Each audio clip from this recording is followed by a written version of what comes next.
Good morning, ladies and gentlemen, distinguished speakers, and all participants. Welcome to the 21st International Conference on Mobility, Sensing, and Networking, MSN 2025. This conference is proudly organized by the IDS Lab in collaboration with Maranatha Christian University. I'm Stephanie and I'll be your MC for today. On this occasion, on behalf of MSN 2025 conference team, we would like to express our gratitude for your presence. It is a pleasure to gather all of you here in this morning, December 3rd, 2025, at Maranatha Christian University in Bandung for today's conference. Before we start, let's fill the middle seat sections first for everyone who sits on the left and the right side.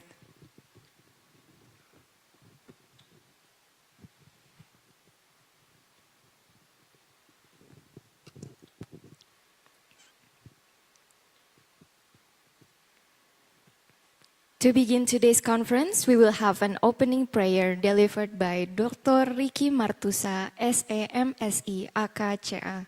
To Mr. Ricky, the mic is yours.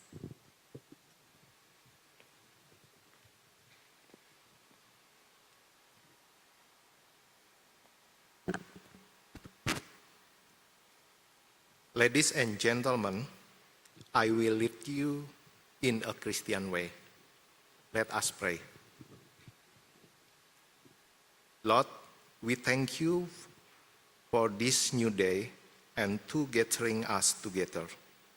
As we begin 21st International Conference on Mobility, Sensing, and Networking, we ask for your guidance and wisdom. Help us to be attentive, focused, and to learn from one another. May this event be for your glory. Amen. Thank you, Mr. Ricky. May the event that we are going to carry out today will bring valuable insights for all participants. Next, ladies and gentlemen, we kindly invite you to stand as we honor by singing the Indonesian National Anthem, Indonesia Raya. Please rise.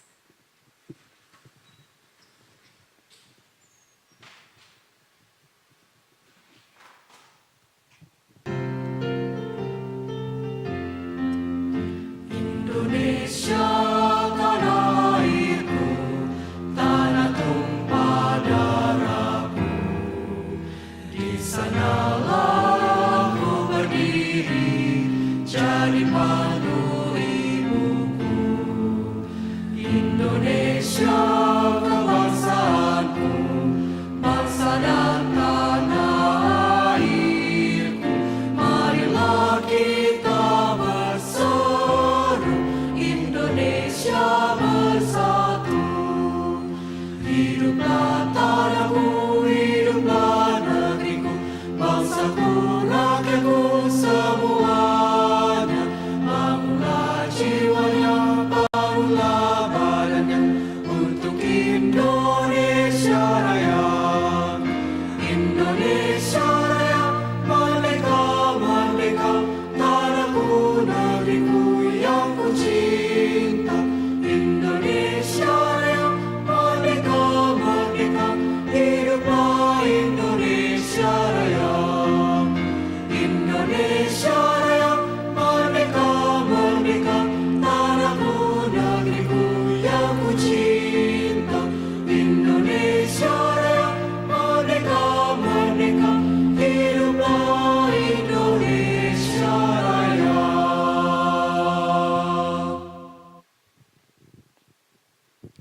We will now continue with the Maranatha hymn. We kindly ask participants to remain standing.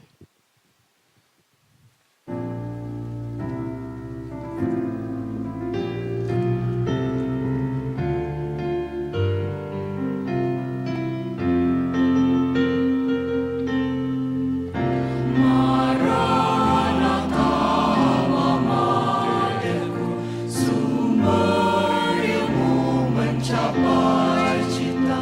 Ajar kami mengabdi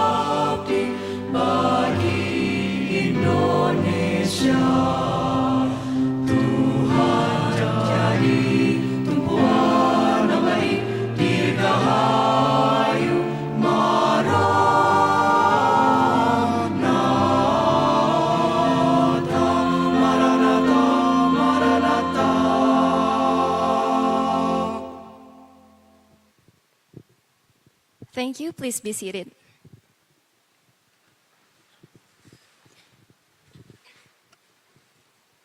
Before we continue, please scan the QR code in front of you. The left one is for the attendance form and the right one is for the rundown for today.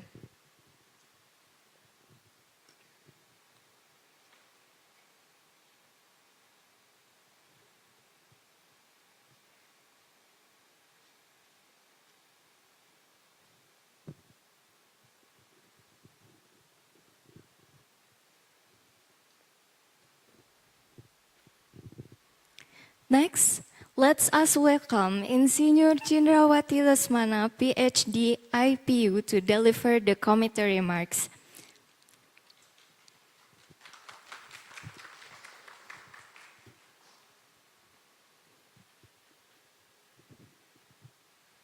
Okay, good morning, our esteemed colleague and also fellows researcher. On the behalf of Maranatha Christian University and also the organization committee, it is our great honor and privilege to welcome you all at 21st International Conference on Mobility, Sensing and Networking. As the local organization chair, we delight to host this gathering for outstanding scholar, creative innovator, and inspiring visionary from across the globe. We are proud that Maranatha Christian University serves as a venue for this important dialogue. At Maranatha, we have Faculty of Smart Technology and Engineering, which I was also the member of one of them. And then this faculty, we have 6 departments. There's Civil Engineering, Electrical Engineering, Industrial Engineering, Information Technology, Information System, and also Computer System. Together, we are dedicated to advancing the cutting-edge research and educations in fields such as mobility sensing, networking, artificial intelligence, and sustainable innovations. We are warmly welcome for the collaborations and partnership with all the institutions and also researchers, industrial leaders, and to who shares our visions, building smarter, more connected society. Over the next few days, the 3 days, we will engage with the pioneer research through provoking discussion, inspiring keynote address, and then we encourage you to take all full advantages for this opportunity, not only to learn and share, but also build lasting partnership. But we will continue to shape the future of mobility sensing and networking. We would like to extend our gratitude to Dr. Emil, the Ideas Lab. Please stand, Dr. Emil. Yeah, this the committee, and also Professor Liang Wei Fa from City UU Hong Kong as the chair, and also thank you for entrusting Maranatha Christian University with the honor to serving the local organizing cause for this conference. And also our partner from City U, Hong Kong, and also the Hong Kong Polytechnic University. Thank you. And of course, for all participants who have made this even possible. Give applause for us. Oh. Okay. And because your presence here is the testament, the share of commitment to the progress of our innovations. Thank you for support of the Maranatha Research and Community Service and the lecturer Maranatha and the students. And then if you see the students over there with the blue one, if you need the help, please ask them, and then we try our best to help you all and then enjoy this conference. So welcome to Bandung. I see that there is a student behind and then in front, if you meet them already. And then we tried our best. And in the end, welcome to Bandung, welcome to Maranatha Christian University. Hoan nghênh ta cha lại Taiwan Long, na hoan nghênh lại tại Maranatha Chi Tu Chao Ta Xue. Welcome to the 21st International Conference on Mobility Sensing and Networking. 让我们以开放的心态和合作的精神，共创新思想与成果。Let's move forward and open mind and a spirit of a collaboration creates new idea and achievement together. Thank you. 谢谢大家。Thank you, Ms. Chinro, for the insightful remarks. Next, let us hear welcoming remarks from the MSN Committee by Professor Wefa Liang from City University of Hong Kong. The mic is yours.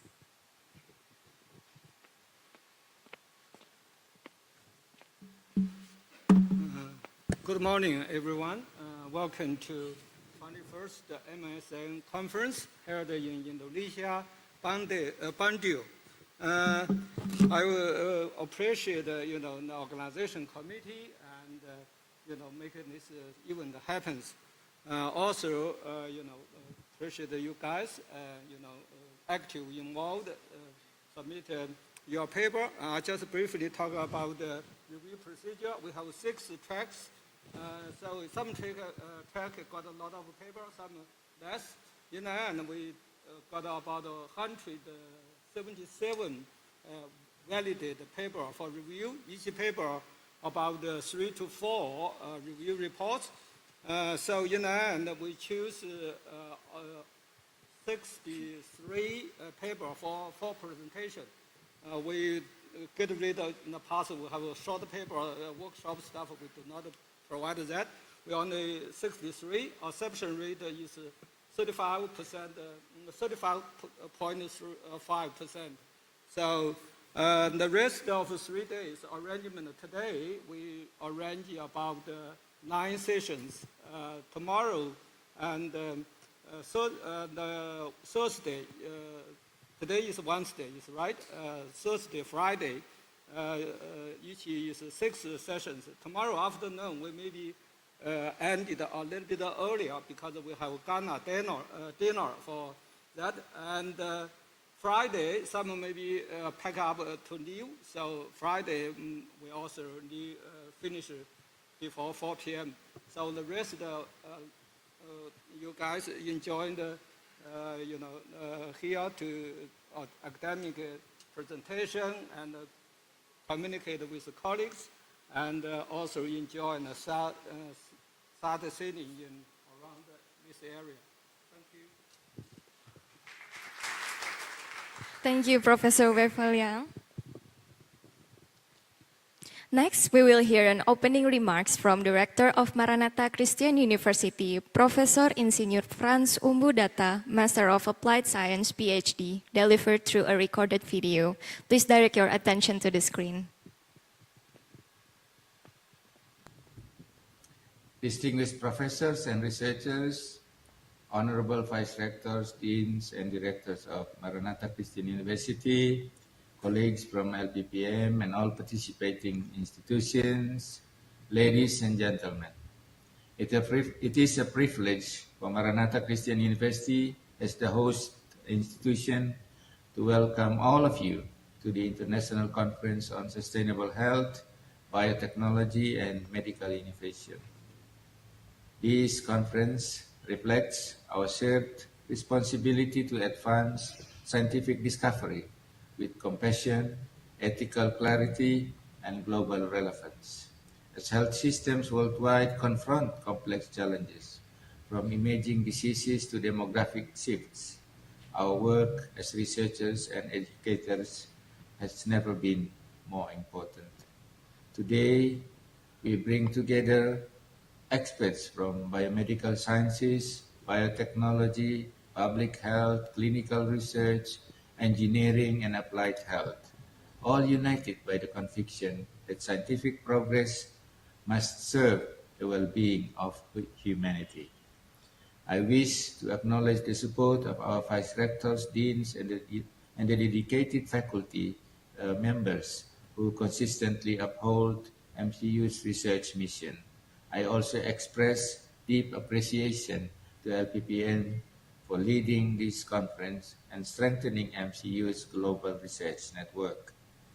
As we open this academic forum, let us reaffirm science guided by human dignity, innovation shaped by ethical foresight, and collaboration rooted in global solidarity. With great honor, I hereby declare the conference officially open. Thank you.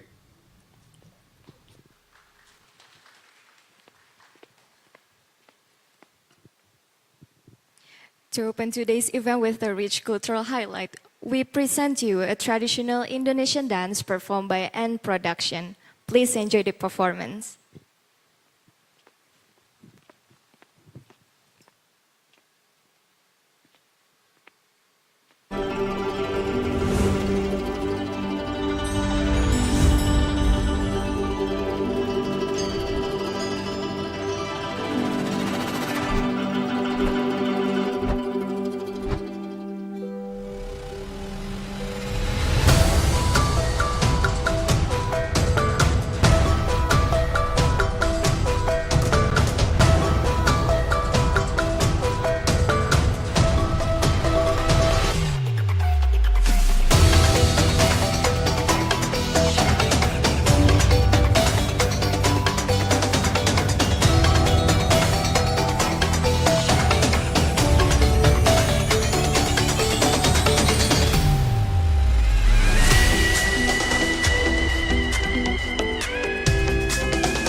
Let's give a round of applause for N Production for what a wonderful performance. Thank you.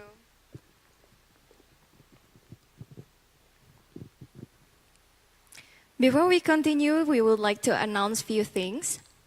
Please keep your phone on silent. And if you need an assistant, you may ask for the students with wearing the blue alma mater. Committee is providing participants who stay both at the Aston Hotel and the Botanica Hotel bus accommodation, which will pick you up at 8 a.m. in the morning and will take you back after the banquet at 8 p.m. Following this, the conference will continue with the keynote speaker session, coffee break, and then followed by the panel participant sessions. Please welcome our keynote speaker, Professor Jie Wu from China Telecom and Temple University. The floor is yours, Professor.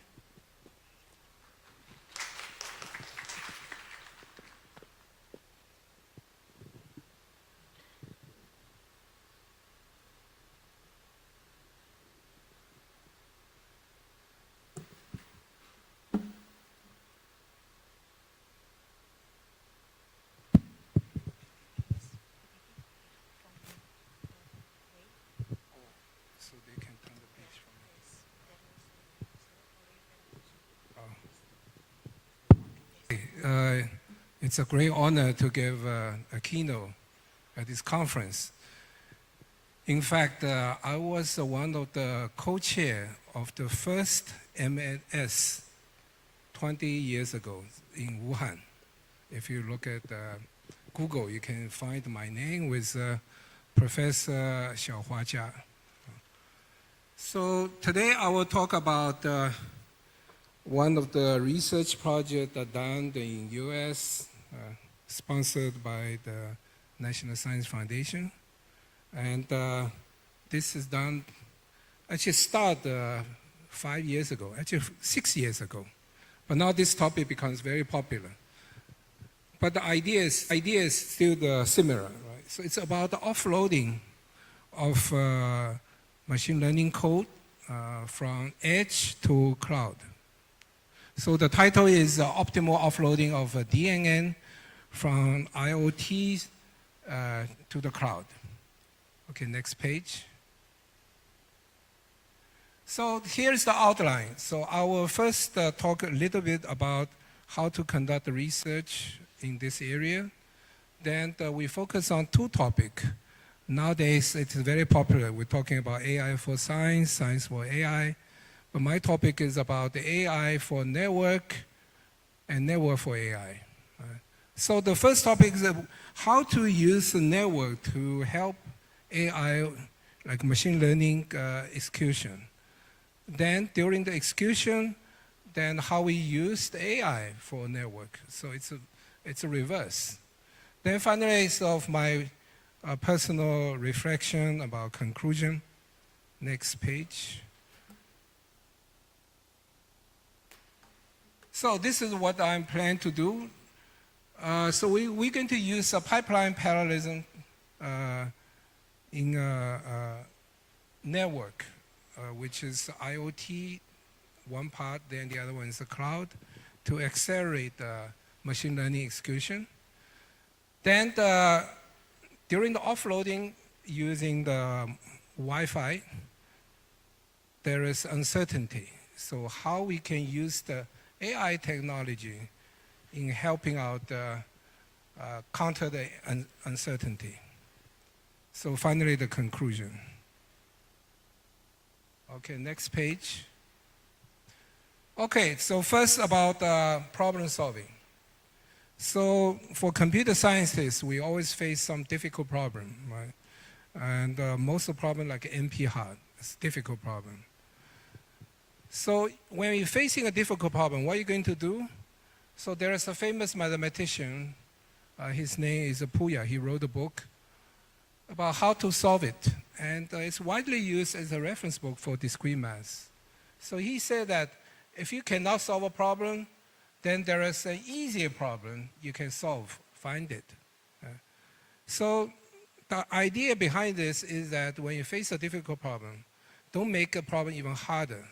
So you make the problem a little easier. So to first understand the problem, solve it, then you look back, then you extend the solution. Then another thing is based on a famous paper by the Professor Miller from UK. He wrote an article a long time ago that says that it's computing and experimental science. So the main idea behind this is that computer science obviously depends on heavily on the math, but there's a practical use you have to remember. So that means any theory, he said that any theory can only emerge through protracted exposure to application. So really means that if your theory can be applied in application, then you will flourish. Right? So that means that ideas and application develop side by side. So any kind of model, so we study and research, you should keep an application in mind if possible. Right? Especially people working in the network and the systems. Next page. Okay, so first let me discuss the problem. So this right-hand side is a general picture of a network. On the outside is all the IoT devices. Right in the middle is the cloud. So the difference between cloud and IoT is cloud is strong in terms of capacity, in terms of computations, everything. But on the other side, outside, you collect lots of data through IoT. So the question is how are you going to make use of this data and do computation and quickly and make some kind of decision, right? So there is a kind of trade-off. Right? So you want to push all this data to the middle or the computation to the middle. On the other hand, all this communication, the latency, uncertainty will bring some challenges. Right? So now the question is that how can we bring the rich computation resource to the mobile user, to the user outside, right? And then how IoT can contribute to the machine learning training and inference. So these are the center topics nowadays, right? Okay, next page. So let's first look at one application. Although most people already know, but I want to emphasize that there are some tricky things inside this CNN. So this is the main idea used in the CNN, right? So suppose you have a picture of a cat, then you go through a neural network layer by layer. At each layer, you perform either convolution or pooling. So both convolution pooling, also called the filtering and the maximum averaging, is that you have a small window. You see that the window, you scan the data from left to right, up and down. Then you do some kind of filtering and averaging. Right? So you can see that there is a kind of pipeline and also the parallelism. Right? So the key thing here is that when you do the convolution and the pooling, the data size becomes smaller and smaller. Right? So like it goes through the neural network layer by layer, right? Then you do computation, at the same time the data size becomes smaller. So remember this fact, and this is very important when we do optimal offloading. Next page. Right. So here is some example. Although this like AlexNet Inception is a little old, but the structure is still similar. Right? So you look at all this machine learning, the structure, multiple layer, you can see that like AlexNet is like a pipeline. Right? So it's a pipeline, like one line, but Inception is more like a tree, like a multiple paths. Right? So this is kind of important when you decide that how you do offloading. Basically, how you partition, right? Partition the neural network and doing pipeline the parallelism. We'll discuss later. The next page. Next page. So that's probably, okay, now this is the one. So what's the offloading?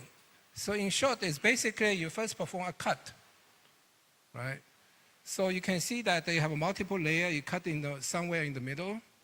Then you divide into 3 stages. On the left-hand side of cut, so you do a local computation. Imagine that this computation done at the edge. Then you have a communication through network, usually it's a wireless network or regular network.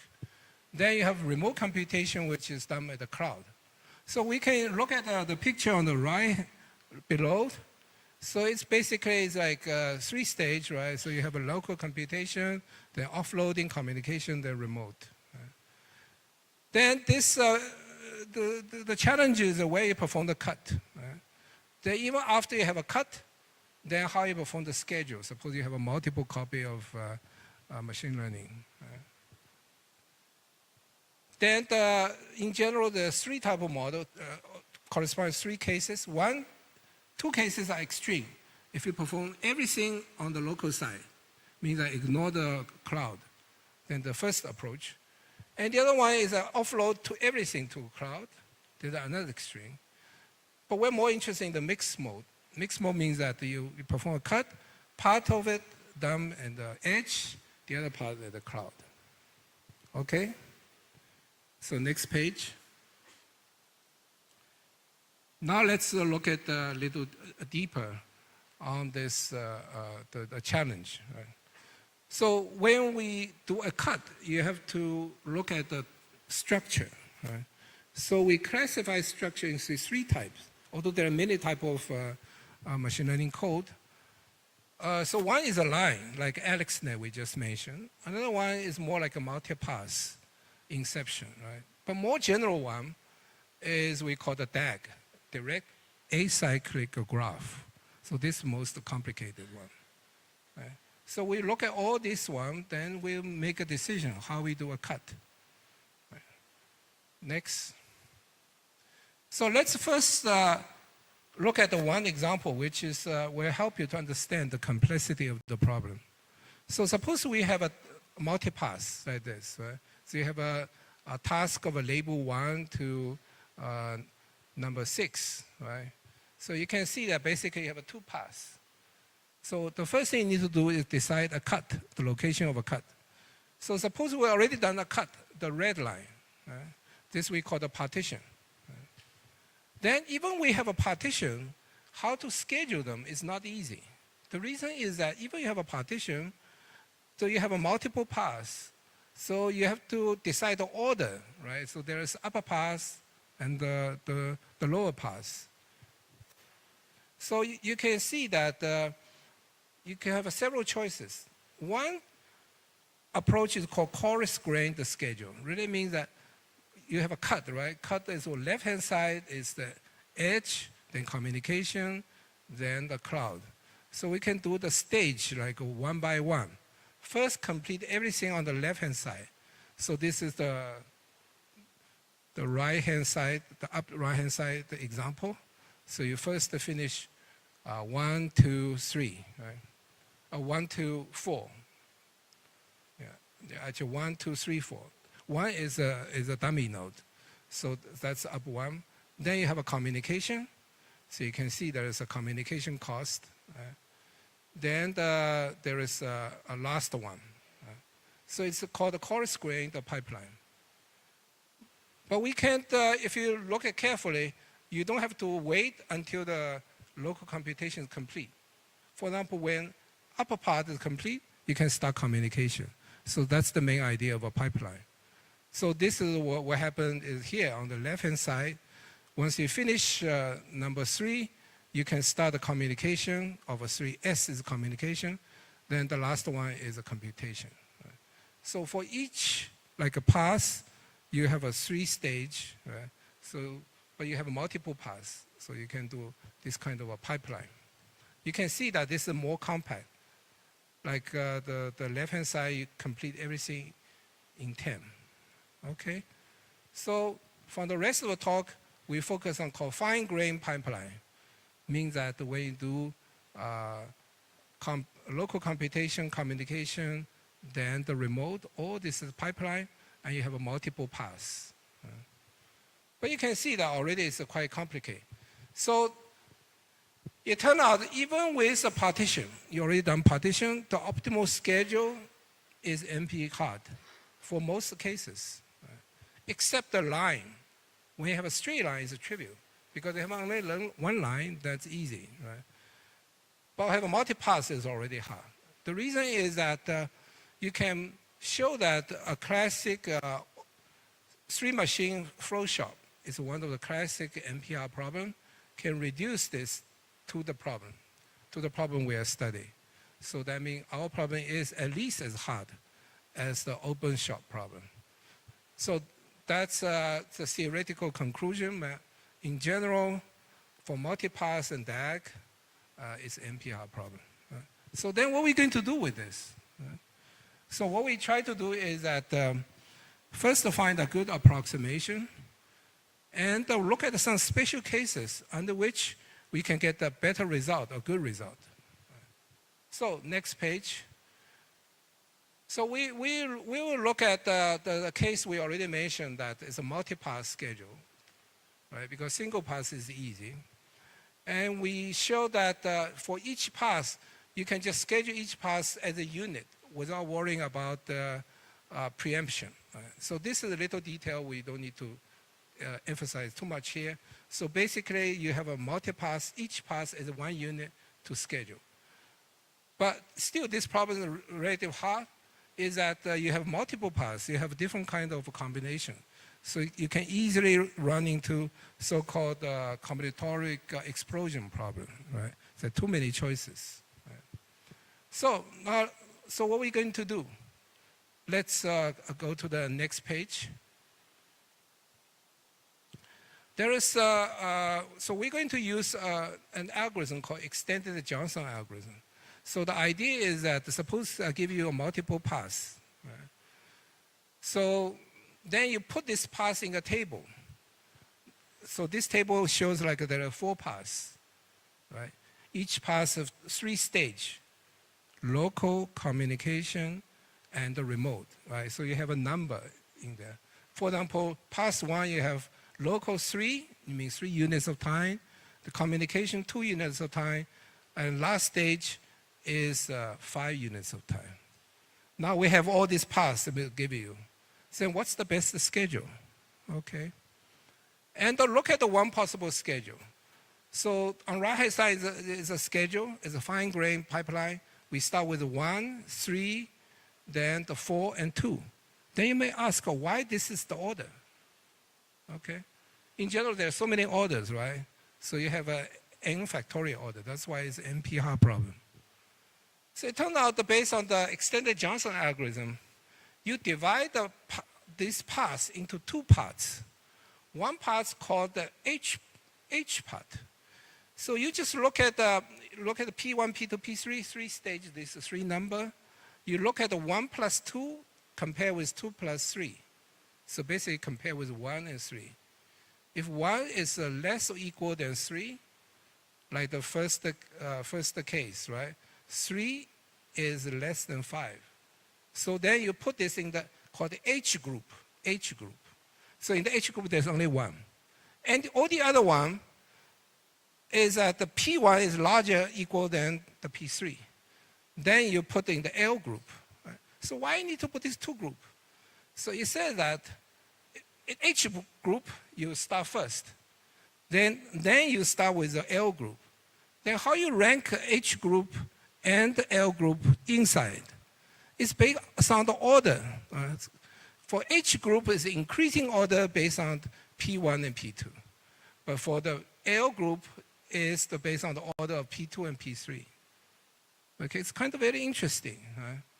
So first of all, you divide into 2 groups, H and L. You put H first, then L. Then within the L and within the H, you rank them. Right? So that's the order. So in the end, the order is 1, H, right? Then 3, 4, 2. Okay, why 2 is the last one? Because 2 has this condition. So you look at you add these 2 numbers and you rank them, right? So it should be the decreasing order. Decreasing order because 2 plus 3, that's a 2 plus 2 is a 4, right? So you can see the last 2 columns. So that's the schedule. So why I have to discuss in such a detail is that this algorithm has some nice property. Let's turn to the page. As under certain condition, next page. So under certain condition, this schedule is optimal. Right? So under which condition? You look at the column number 1 and number 3. You pick the minimum of column 1 and pick the minimum of column 3. In this case, column 1 is minimum is 3. Column 3 minimum is 2. Then you pick the maximum of these 2. Then it will be 3. If that's equal, largely equal to the maximum of column 2, which is also 3, then this schedule is optimal. Right? So we're not going to study the detail why this is optimal, but there are some certain conditions this is optimal. But what happens if this condition fail? And there is a result show that you have a good constant ratio. Right? But this is not my work. This is work done a while ago. But our work is interesting, and we'll see later. Right? Under certain conditions, special conditions. So now let's look at the next page, which is mainly our result on the special conditions. Right? So this is for the multipass. What happens if it's not multiple pass, like a DAG? So how we resolve it. Next page. And this is just, first we did some experiment on this extended Johnson algorithm. And we find that our result is very competitive, close to the optimal. So I skip this part in detail. Let's look at some of special cases and extension. Next page. So one extension is about DAG. So DAG is much more complicated because you don't have an independent path, right? For example, like a left-hand side, you have a number V4. You can see that if you look at the path, you can converge into we call a join situation, right? A join, like two paths join into the one in the middle. And also you can have a case of so-called a fork condition, meaning that in the middle, one thread becomes multiple thread. So one easy way is that you duplicate or you replicate, depends on the number of join and the fork, and you convert this diagram into another one. So in other words, whenever you have a fork, you replicate the node. Right? So like a V2 now they have a 2 copy. So you can convert this into like an independent path. But this is just approximation, right? So the actual execution is a little different. So this is the one idea we did, and there are some interesting results. At the end, I will show the reference. Okay, the next one. The next one is much more important. Is that we did the experiment on the real data and the test bed. So we found that these 3 stages, right? So we use the color. Color really means that the red means that the local computation, and then the blue is the communication. Actually, red is communication, blue is the local computation, and there is a black. Black means a cloud. So all this bar really means that if the first bar means that everything done is remote. So you send lots of data to the remote side. That's why the red is very large, right? And there's no local computation. Right? And the blue one, it becomes bigger. Means that you spend more time on the local computation, but the data side becomes smaller. Right?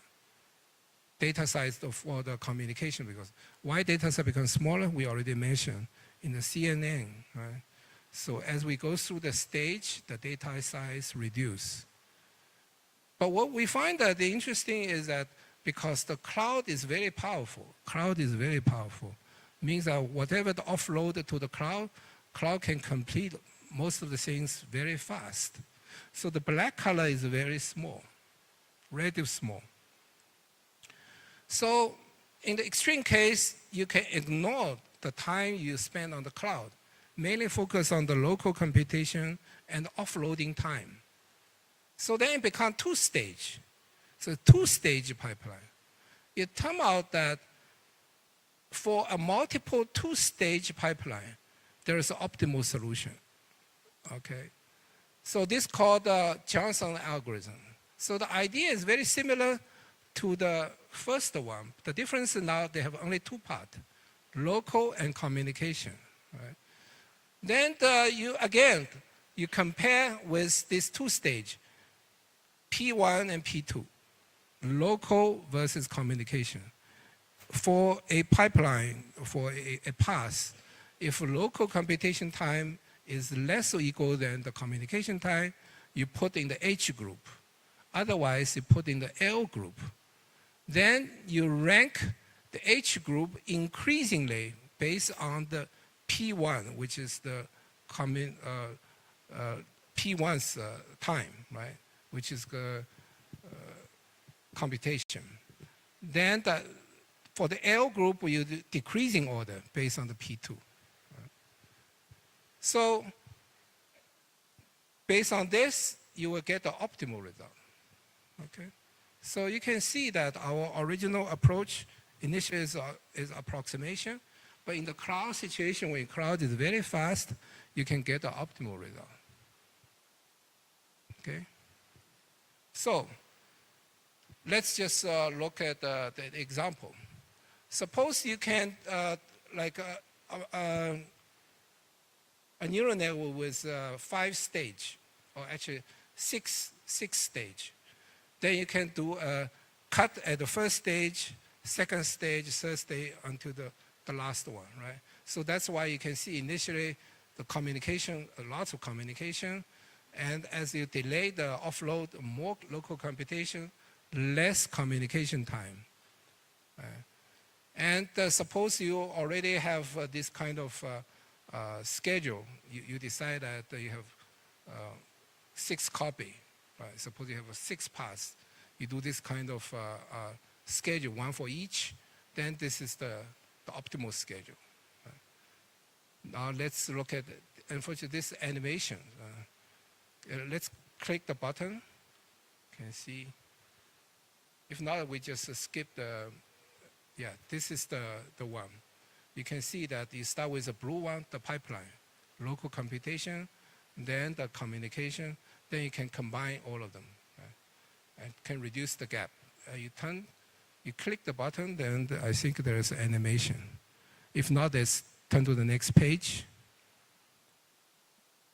Next page. Yeah, then hit. Click the button. Yeah, so this is the final schedule. Right? So you can see that the red dominate and blue is relatively small, but you have to, for each pass, you have to put the blue ahead of the red one. You can see that, right? So you can see that the nice thing about pipeline schedule, and also that it's a little different than the true parallelism, means that red and blue, you cannot start at the same time, right? Blue has to be ahead of a red one. So this actually is important observation. Later we prove our theorem. Right? Okay, next page. Now let's look at the more interesting thing. That's actually one of the main objectives for our project. Actually, it's a multi-institute project where we received the medium-sized NSF grant. Medium-sized means over $1 million research grant. So this is, we look at a scenario like you have a multiple offloading. Just imagine in the car, you have lots of camera. Or it says that 10 minutes. Is it really 1 hour or 40 minutes? What? Yeah, but I saw that it's a 1 hour presentation. But anyway, let's just read.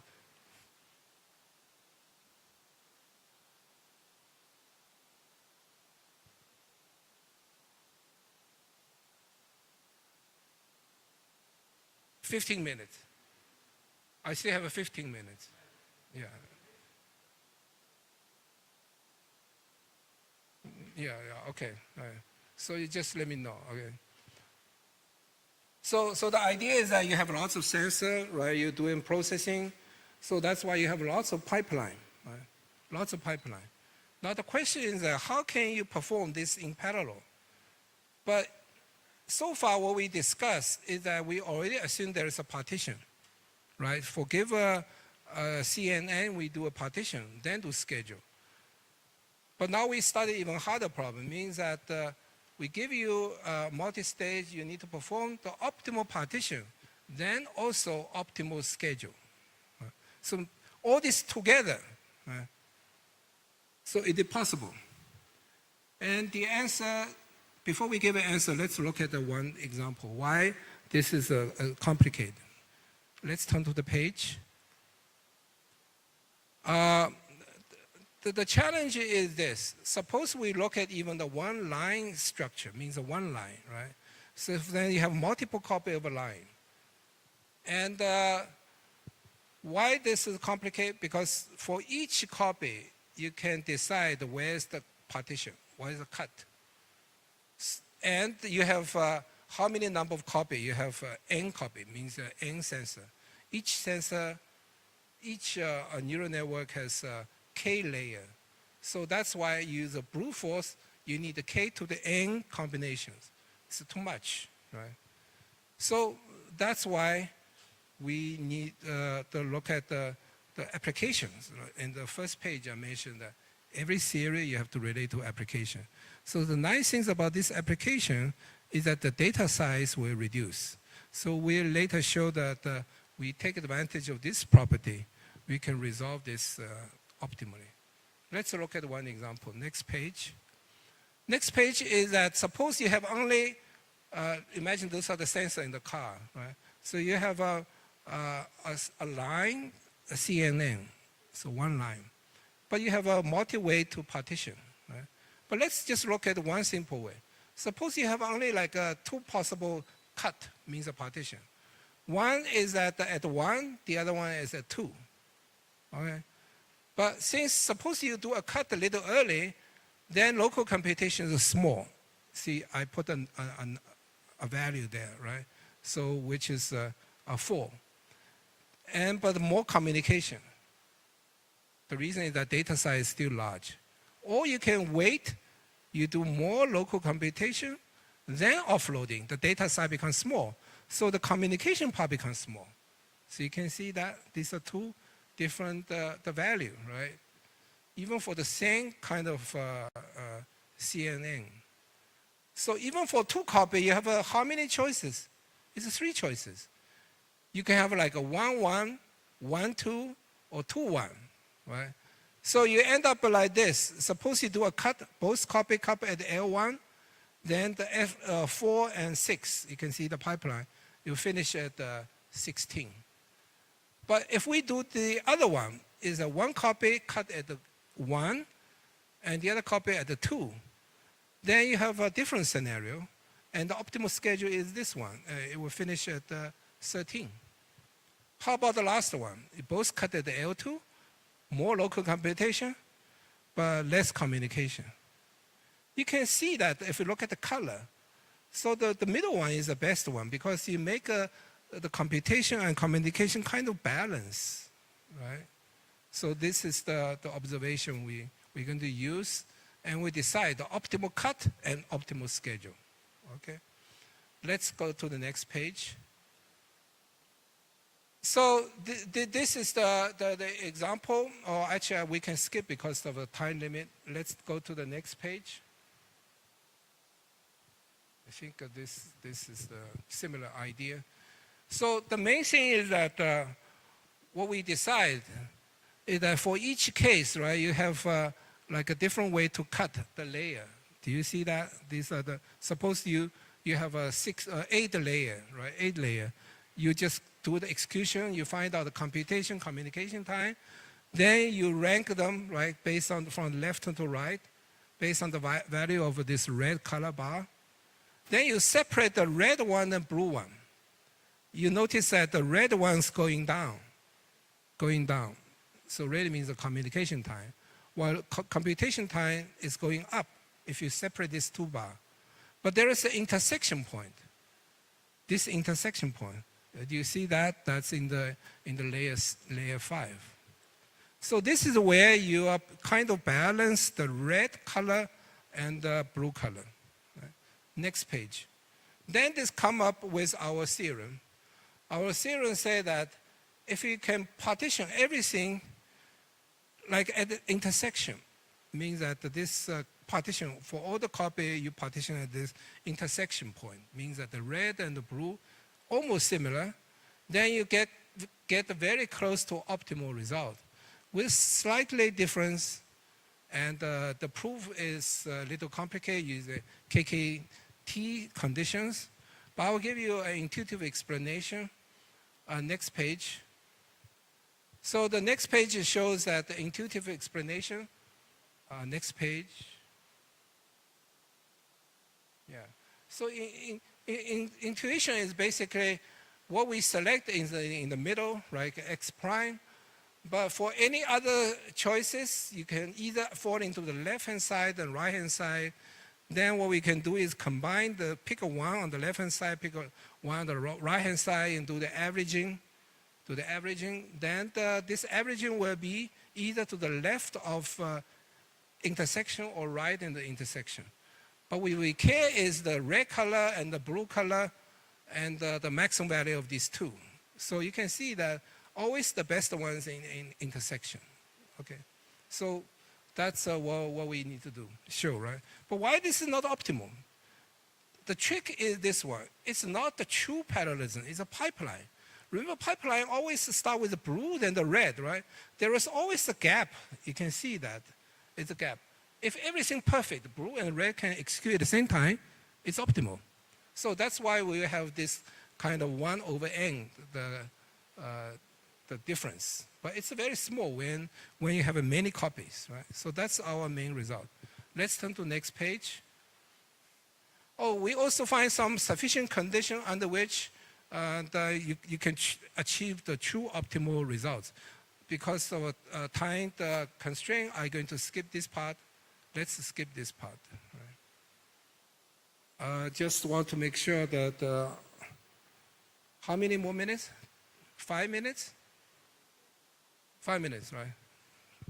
Okay. Yeah. So let's go to the next page. There are some sufficient conditions. There are more sufficient conditions we're not going to discuss. We'll skip this part.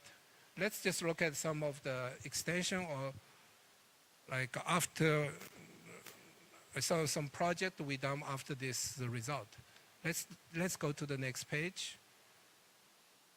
And we also did some simulation and compare with the optimal one. We find that it's very close to the optimal. So it means that our approximation performs very well. Next page. So then we did some, this again, like 3-4 years ago. So what we did, early part is about inference. We also extend our idea to training. So the training is a little different, is that you have to do backward. So inference is forward. If you look at this diagram, although we published this about 3-4 years ago, this diagram became very popular if you follow the work of a DeepSeek right now, right? So do all this one. So what the idea is that you do all this pipeline and backward, forward, you create lots of bubbles. You have to reduce the bubble to reduce the computation time. And to completely remove the bubble, you have to do actually resource allocation. Means that you do kind of time sharing for different pipelines. Right? So details we'll not discuss here. Let's go to the next page. And we also even did some work on learning, transfer learning. So the idea of transfer learning is that you can reduce the training time. So the detail will not show here. It's basically the white part. Sometimes you can, at a certain stage, you can release all this, the resource, means that the training is complete early. So you can use this additional resource to schedule other applications. Let's continue. So this part is kind of interesting because this is a multi-institute project. So we work with multiple universities, Stony Brook, Rowan, and Kettering. Kettering University is actually GM, used to call the GM College. So they have a real track field. It's a real track field. So they have some kind of car to do our test. Right? So this is, was still ongoing, and since I joined Telecom, so I quit this project and doing something else. So there will be the next slide we're doing. There is some practical limitation of this approach. If you notice that we give each stage some number, right? This number is fixed. What happens if number changes, dynamic, right? Especially in the offloading in a wireless network. So the channel condition changes, varies. So how can you predetermine the cut point? So you have to create some kind of dynamic check, the cut point. So there is interesting work done 2 years ago from University of Massachusetts. So the idea is that instead of fix a cut, so you first estimate the cut location. So you send the data, right? But the other edge side, you should not stop. You should continue. The reason you continue is that you don't know this cut is real. You have to continue doing the computation. If needed, you send another set of data in the next stage. Depends on the feedback. Right? So the nice things about this idea is there is a feedback from the cloud side. Say, oh, I receive all the data. Now it's fine. Otherwise, you should do it. So it's kind of a very nice idea. It's kind of dynamic cut idea. Let's continue. Next page. Then we did some work is that how to reduce the communication. That in the vision application, you have lots of important the parts, like a feature. So our idea is that instead of just sending all this feature, you can extract some important feature, right? Important feature, make them redundant, even more resilient, even in the uncertainty. So you can survive this uncertainty, then you can recover at the cloud side. So that's the main idea. Let's next page. So the next page is this one. So you have lots of the picture or some important feature. We just extract the most important one, make it redundant. They send through the lousy transmission, means that the communication media which is not really reliable. So that your picture will get destroyed, right? But since you have multiple copy, so you're able to recover almost all of them. So that's the main idea. So you can see that you can recover all of them. Then you're using the AI technology to recover some non-important one, the one that you have not sent, right? So that's the idea. Two ideas: you extract important feature, make a multiple copy, and you send through a lousy channel. So that means even you lost some copy, you can able to recover, right? So it serves for two purposes: fault tolerance and also reduce communication. So next page. So I'm not going to show the detail, the performance. So we compare our result with some existing one. We outperform both. If you're interested, you can look at one of the paper just published recently, Transaction Network Science Engineering. Okay, next page. And there are more work in this field if you're interested, right? So imagine that you have a cloud, edge side and cloud side. How about if you have a multiple edge and multiple cloud, then you can become like a matching problem, bipattern matching. Depends on the situation, you find the optimal matching problem, right? So there's lots of work done in the network community, especially in the Infocom. So if you want interest, you can follow. Next page. So this is our summary, our work.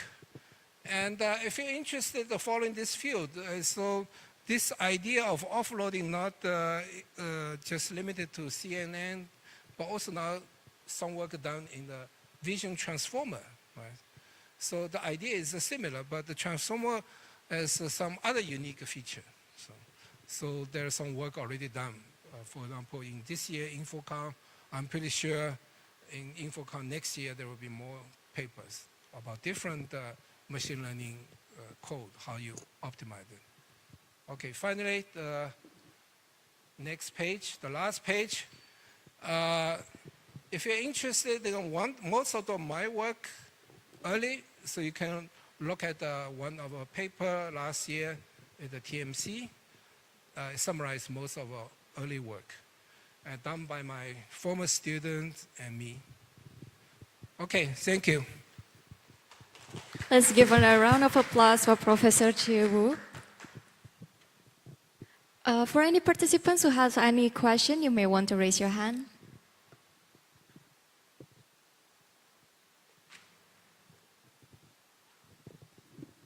Better to have at least one question. Yeah, we have.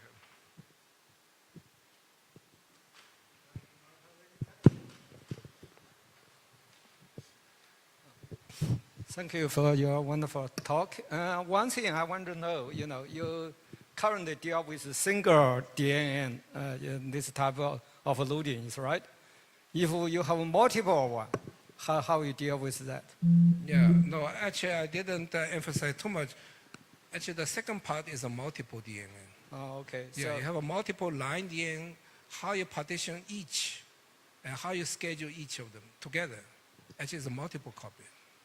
So multiple one should be much harder. Much harder. But we make a model simpler, is that only line. If multiple multipass, then it's impossible to solve. So you are currently deal with, you already proven multipass is NP hard. So Yeah. that alone, Yeah, I know. DAG, But right? for the line, only one line is easy. Yeah. But for multiple line, it's not easy because you have a multiple copy of a line. Each line you can have a different partition location. I see. That's what we solve. Is that for the multiple copy of a lines, then the better to partition the place that the communication and computation very close to each other.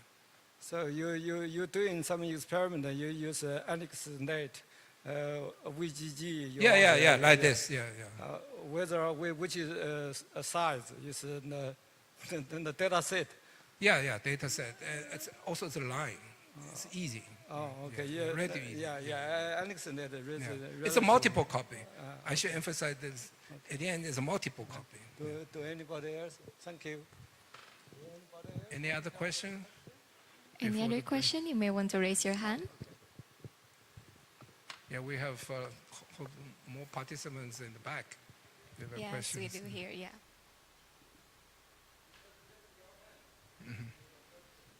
You have no question. I just want to emphasize the first part is more like a theoretical part, right? So you have execution time all like unknown. But in reality, lots of data is unknown. So that's why we say that the AI for network means that you have to use AI technology to predict, for example, the execution time, channel conditions. That's our second part.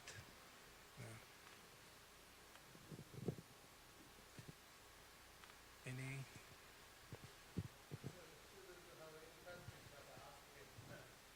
Oh, we can discuss during the break. Right.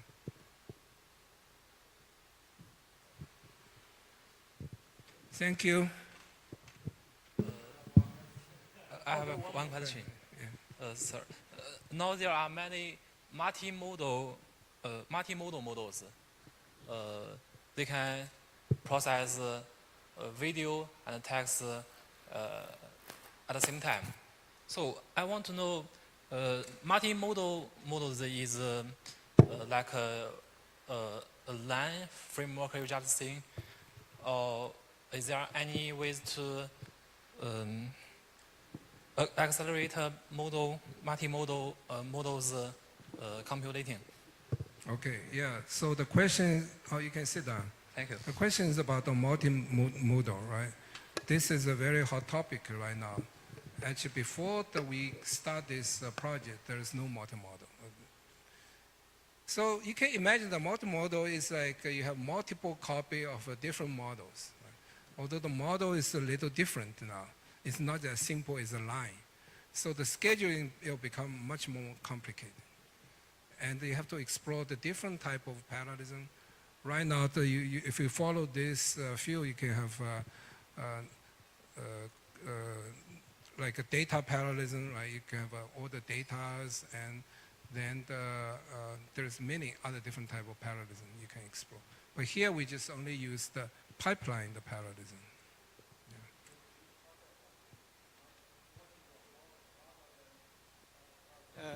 If my reasoning is correct, he said it's a multi-module. For example, a single picture maybe have text, maybe have I know. pixel, maybe have some videos So stuff. how you combine them? Yeah, you are supposed to deliver as a DNN, is right? How So- you to handle that? So you can treat this like you have a multiple copy of different models. So you can still do offloading. Right? May not be as good as this one because this is like a uniform. Yeah.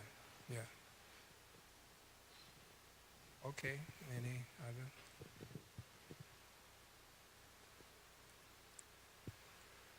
Okay, since there's no session chair, so I conclude the session. Right. Okay, yeah.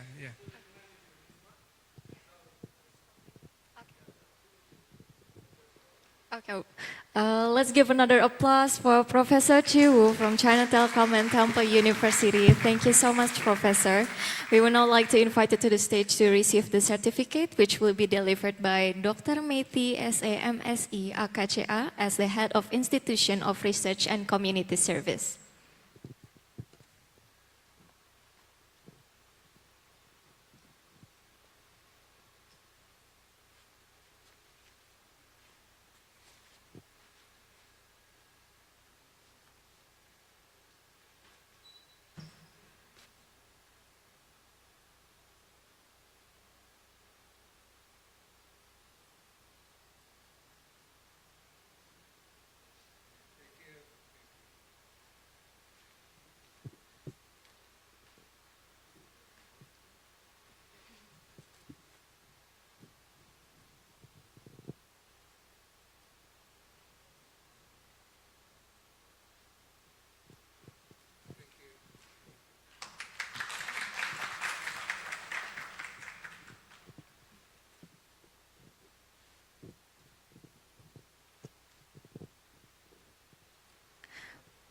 We would not like to have a group photo. Ladies and gentlemen, please remain seated and look forward to the stage as the photo will be taken from here.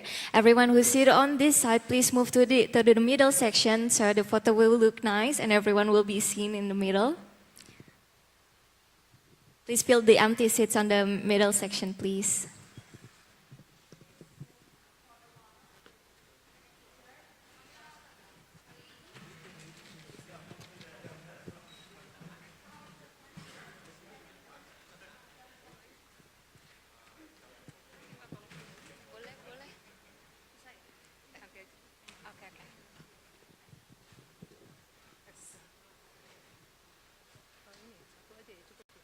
Boleh sih. Oke.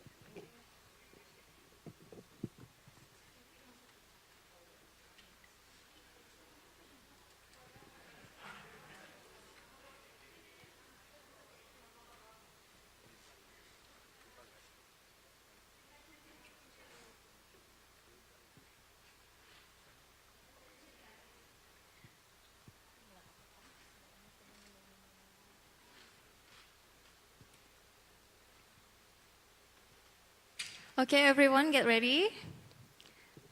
Use your best smile. 1, 2, 3. Cheese. One more time. 1, 2, 3. Okay, one more time for the video.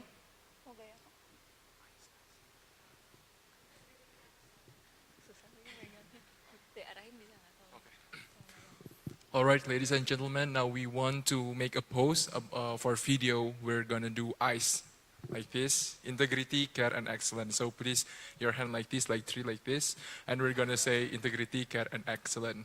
谢谢大家. I'm gonna count 1, 2, 3, and then we say integrity, care, and excellence, and we can wave to the camera like this, like 再见, like that. 1, 2, 3. Bye-bye. Okay.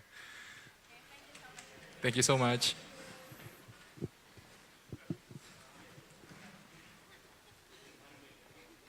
Thank you. Everyone can return to their seats.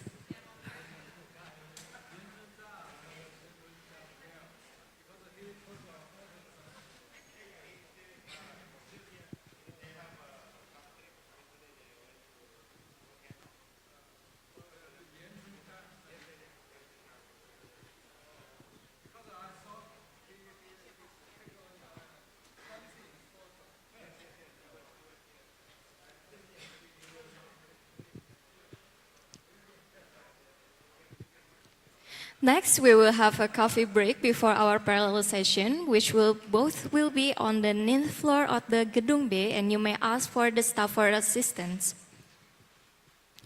Also, feel free to scan the QR code for the feedback form and also for the rundown for today.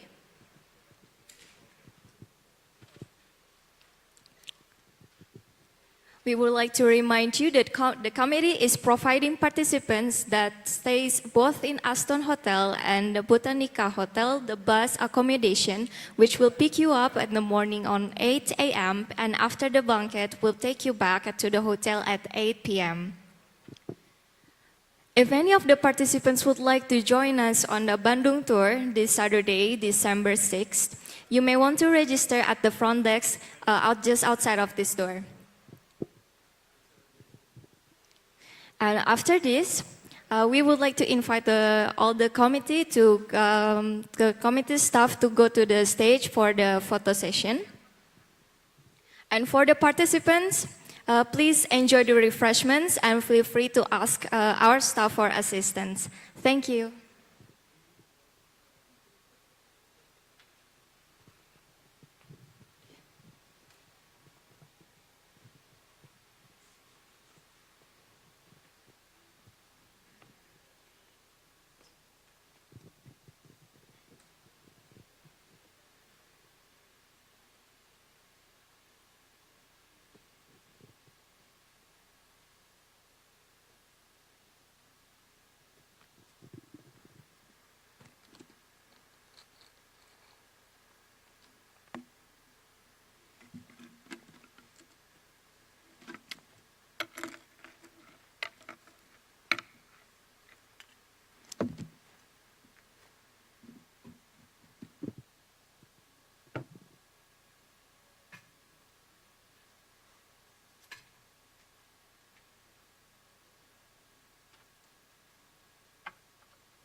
We have a coffee break. The coffee break will be different building. So you have to move from here. The coffee break will be the building where we have parallel session. Okay, so we have some volunteer on the elevator. We'll bring you to another building. Okay. Yeah, I'm sorry, maybe it's not clear. So let's move to another building. You have coffee break, and then after that, you will have the parallel session. Yeah, there is a room assigned for you on the door, and you can check which room and which session that you are in. What are you talking about is we move to another venue. Is morning tea also the presentation venue is also okay.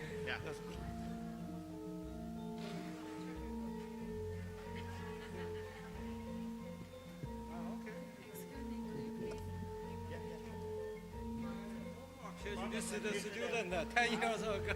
Wow, nice. You can put yeah, for the background.